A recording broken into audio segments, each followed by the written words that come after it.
Bonsoir Mélissa, donc tu es fatiguée, tu travailles vraiment énormément, donc j'ai décidé de t'envoyer euh, deux vidéos en plus, en espérant qu'on va se voir la semaine prochaine, mais je vais t'envoyer deux vidéos qui te permettront en fait de pratiquer un peu le français. Voilà, donc ici c'est la Libération du jeudi 5 septembre 2019, ça coûte 2 euros, c'est pas trop cher. Et là, en fait, on a un monsieur qui est très moche, qui a des dents un peu jaunes, et on voit toute une assemblée de Français qui est derrière. Et il s'appelle Villani, l'OVNI. L'OVNI is like UFO. Pourquoi? Parce que c'est un mathématicien. Il est très connu, bon, il est un peu excentrique. Voilà, il a une espèce d'araignée ici. Et il veut devenir maire de Paris. Donc la bataille de Paris sera fratricide pour LREM. Le mathématicien a officialisé sa candidature mercredi malgré l'investiture, l'investiture macroniste donnée à Benjamin Griveaux. Donc, on a deux personnes qui font partie du parti d'Emmanuel Macron et vont essayer de gagner la mairie de Paris. Ça va pas être facile. Donc il est un peu bizarre, mais bon. Voilà, donc ça c'est Libération, c'est un journal qui est de gauche, plus socialiste que communiste. Voilà. Et donc ce mathématicien veut devenir le maire officiel de Paris. Et là, il se trouve dans le 15e arrondissement. Non, le 14e, pardon. Voilà, donc voyons un peu ce que ça donne. Une flambée immobilière à Paris, un défi pour le futur maire. La troisième ville la plus chère au monde vient de voir le prix moyen du mètre carré dépasser le seuil de 10 000 € et rien ne laisse penser que cette escalade va ralentir. État des lieux. Je ne savais pas que c'était la troisième ville la plus chère au monde. On va savoir quelles sont les deux premières. Peut-être Londres, New York. San Francisco, c'est quand même assez cher. Donc c'est à peu près 10 000 € hein, du mètre carré. Donc ça fait quand même très cher. Voilà. Un autre problème à Paris, c'est la piétonisation des berges de la Seine est l'un des marqueurs du mandat d'Hidalgo. La qualité de l'air, la propreté, la mixité sociale, trois dossiers contestés sur lesquels devraient se démarquer les rivaux d'Anne Hidalgo pendant la campagne, etc. Donc les déchets qui traînent, ça c'est très français, c'est très typique des Français. Voilà. Alors, en Italie, qu'est-ce qu'on a? Un gouvernement contre bis, mais pas repetita. Alors, le président du Conseil, il n'y a pas de président de la République là-bas, c'est un président du Conseil qui a présenté mercredi à Rome sa nouvelle équipe, même si plusieurs ministres sont issus du Parti démocrate. Le mouvement 5 étoiles garde la main sur les postes clés, reste à savoir si cette alliance pourra durer. Beaucoup de changements politiques en Italie, pas très fascinant, mais bon, si on est intéressé. Bon, des dossiers un peu ennuyants là aujourd'hui. Mais on a un dossier sur Boris Johnson, l'homme des cavernes britannique, le Donald Trump britannique, voilà. Et il se pense toujours, en fait, normalement, il voudrait sortir de l'Europe avant le 31 octobre. Je ne sais pas si ça va être possible. Et il y a beaucoup de polémiques, beaucoup de problèmes. Le Brexit, donc on va voir un peu si ça va, s'ils vont vraiment sortir le 31 octobre. Voilà. Et ramassé sur son banc, les mains sur les genoux, légèrement penché en avant, il est rouge, écarlate, échevelé, c'est-à-dire les cheveux un peu chaotiques, comme il s'apprêtait à sauter par-dessus le dispatch box pour réaliser sur Jeremy Corbyn un de ces fameux plaquages ratés de rugbyman frustré. Donc il a beaucoup de frustration, beaucoup de gens qui sont un peu contre ses stratégies, ses tactiques. Voilà. La retraite, retirement, retraite, la réforme en France, c'est-à-dire qu'on va partir à la retraite plus tard, beaucoup plus tard, et ça devient de plus en plus fatigant d'être en France. Bon, c'est bien de travailler en France, mais il faut avoir un bon salaire. Voilà. Donc c'est des petits dossiers qui sont pas très importants, pas très intéressants en ce moment. Hein, on n'a pas beaucoup de choses parce que c'est la rentrée politique, la rentrée journalistique, la rentrée des écoles aussi, hein, donc c'est un peu lent, un petit peu timide en ce moment. Alors, c'est marrant parce qu'on a les sudoku aussi là-dessus, et on a le temps pour aujourd'hui qui était jeudi, eh ben il y avait de la pluie. Pour demain, il y aura beaucoup de soleil.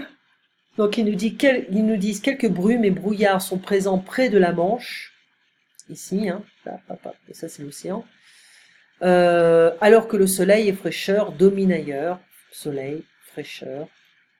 L'après-midi, le soleil sans nuages au nord de la Loire, à l'avant d'une nouvelle dégradation, alors que le soleil résiste au sud, les températures sont inférieures au normal de saison. En fin de journée, les pluies envahissent les côtes de la Manche. Donc on a du jaune, ça veut dire entre 21 et 25 degrés. Et on a une espèce de couleur moutarde, c'est entre 16 et 20 degrés. Voilà. Donc on nous dit quoi? Ici c'est quoi ça? Nuageux, éclairci, couvert, hein, soleil, pluie, pluie et un peu de soleil. Ok. Et c'est quoi ça? C'est un vent faible. Voilà. Donc à Lille, entre 12 et 16 degrés. Les plus fortes températures seront, tiens, 31 degrés à Jérusalem, mais c'est pas en France. Donc le plus chaud, ça sera 28 degrés à Montpellier. Le moins chaud, ça sera 16 degrés à Lille, 16 à Caen et 16 à Brest. Voilà. Donc ça va, hein, c'est pas exceptionnel. Alors, ça c'est important.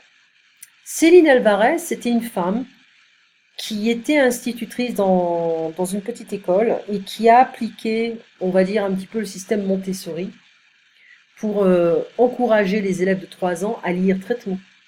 Et ça a été un succès. Le problème, c'est qu'elle a été licenciée, elle a été renvoyée de l'école parce qu'elle en fait, elle ne suivait pas les programmes. Et donc, elle a écrit un livre après ça, Les lois naturelles de l'enfant. Il faudrait que je le trouve, tiens. La pédagogue revient avec une année pour tout changer, se plaçant dans la lignée de Montessori. Elle promet à des parents conquis par ses méthodes un enfant tout en un, à la fois épanoui et premier de la classe, une posture qui, sans être une imposture, fait débat chez les professionnels de l'éducation. Les profs la détestent. Les instituteurs et les institutrices la détestent. Pourtant, elle a beaucoup de succès avec les enfants, ça marche très bien. Mais il semblerait que les autres pédagogues qui suivent les choses traditionnelles, les règles traditionnelles, qui sont moins efficaces, eh ben, il semblerait que ces gens-là, ils ont des petits problèmes avec elle. Voilà. Alors, elle a écrit un nouveau livre. Elle a écrit ce livre, Les lois naturelles de l'enfant, qui est sorti en 2016. Ça s'est vendu à 220 000 exemplaires, donc elle a quand même gagné pas mal d'argent. Et un récit de son expérience prodigieuse de 3 ans dans une classe maternelle de Gennevilliers, Hauts-de-Seine, et revient avec une année pour tout changer. La même chose, mais à grande échelle. Pour rappel, l'essayiste révolutionne l'éducation. Bon, révolutionne non, parce qu'elle suit un peu les méthodes de Montessori, hein. Et un tel événement médiatique parlant, ce serait dommage de le louper, c'est-à-dire to miss it. Okay. Un peu comme l'éducation de ses enfants, qui n'a pas envie d'avoir des enfants libres, sereins, motivés à l'école et à la maison, comme promis par le bandeau rouge enroulé autour du livre. Le principe, les enfants sont démotivés, souvent de troubles du comportement, de l'attention, parce qu'ils s'ennuient, et c'est vrai, ne sont pas assez stimulés, autrement dit, on sous-estime leurs compétences. Alors Céline Alvarez va dans les classes et fait le vide pour ne conserver que quelques jeux et activités simples que les enfants manipuleront à l'envi, avec un E ici, hein. Il s'agit de laisser l'enfant faire tout seul, répéter l'action, aller jusqu'au bout sans l'interrompre pour développer son autonomie. Voilà. Donc, elle a créé beaucoup de polémiques. Et je vais essayer de voir si je peux trouver son livre. Voilà. L'école publique en France, c'est chiant. It's really boring. It's deeply boring. Voilà. Et il y a beaucoup d'échecs scolaires en France. Beaucoup, énormément. Beaucoup trop. Donc on parle de redoublement, de triplement de la classe. C'est-à-dire que le triplement, c'est tripler une classe, c'est-à-dire qu'on reste dans la classe 3 fois. Hein, dans le même niveau 3 fois. Donc on perd 2 ans en fait. Si on double, on perd 1 an. D'accord? Donc c'est assez voilà, c'est Céline Alvarez. Voilà. Donc une année pour tout changer. Ça c'est son nouveau livre. 18 € quand même, hein. C'est pas un peu cher. Mais bon, 18 €, imagine qu'elle garde 10 €, elle, elle vend environ 220 000. Tiens, je vais regarder sur ma calculatrice en vitesse. Donc imaginons, elle vend 220 000 exemplaires fois 10 €. Bah, ça nous fait 2 200 000, hein, ça fait bien ça. Voilà, ça fait beaucoup d'argent. Donc elle est millionnaire là maintenant. Alors voilà, et c'est un peu la fin, voilà un petit peu le style de Libération. Voilà, ça je connais pas. Il y a beaucoup de choses que je ne connais pas, voilà. Ouh, c'est quoi ce truc? Le photographe allemand. Ouh, ça a l'air bizarre. Ah oui, c'est vrai, il est mort. Alors, ça on sort de là, et maintenant, si je peux retrouver ce que j'avais fait, c'est de voir où est-ce que j'ai mis Safari, désolé. Ah oui, c'est là. Alors, je vais retourner. Ça, c'est pour les profs. Ça, c'est un truc pour les profs seulement. Et je voulais faire le jeu de rôle. Voilà. Alors, on peut être chez le coiffeur. Voilà. Chez le coiffeur.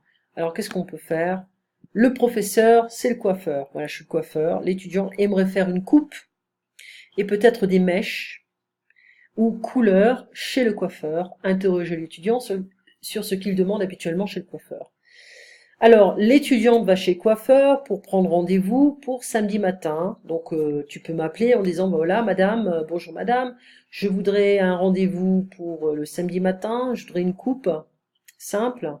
Voilà, ou quitter, bonjour madame, je vais voir si il y a des places de libre, ou alors si on est disponible. Est-ce que ça vous irait à 10 heures du matin? Oui, c'est bon, c'est parfait, voilà, donc on se voit samedi à 10 heures du matin. Ce samedi à 10 heures du matin. Chez le coiffeur a 20 minutes de retard et s'excuse auprès de l'étudiante. Je suis vraiment désolée, je suis arrivée en retard, j'ai un problème avec ma voiture, hein, il y avait beaucoup trop de trafic, etc., etc. Pour le faire patienter, le coiffeur lui propose un café et des magazines. Voilà, est-ce que je peux vous servir un café, un cappuccino, un café au lait ou un thé? Je voudrais un thé, s'il vous plaît, un thé vert. Est-ce que vous voudriez regarder quelques magazines en attendant? Oui, il n'y a pas de problème. 20 minutes plus tard, le coiffeur lui demande de le suivre ou de la suivre et lui demande ce qu'elle aimerait avoir comme coupe couleur. Voilà, je voudrais une petite coupe. Est-ce que vous pourriez me couper les cheveux courts, très courts, ou mi-longs, ou alors me couper les pointes, you know, the edge, the end of the locks. Est-ce que vous pourriez me couper les pointes, ou est-ce que vous pourriez me faire une couleur? Est-ce que vous pouvez me décolorer les cheveux, du bleach? Est-ce que vous pourriez, voilà. Alors, moi, si je vais chez le coiffeur, bon, maintenant j'ai un peu les cheveux courts, donc c'est un peu différent, mais quand j'avais les cheveux longs, je demandais à égaliser les cheveux. Égaliser les cheveux, c'est-à-dire on coupe les cheveux, mais un tout petit peu. Voilà, et on a les cheveux au même niveau, à la même longueur. Donc, égaliser les cheveux. Quand tu te fais couper les cheveux, bah, généralement le coiffeur il pose beaucoup de questions, ou alors il parle de sa vie. Le coiffeur est curieux et a envie de parler. Voilà, alors je vais te faire une autre vidéo parce que là j'ai presque 15 minutes et je n'ai que 15 minutes de disponible avec ça. Alors je te refais une deuxième partie avec ça. À tout de suite.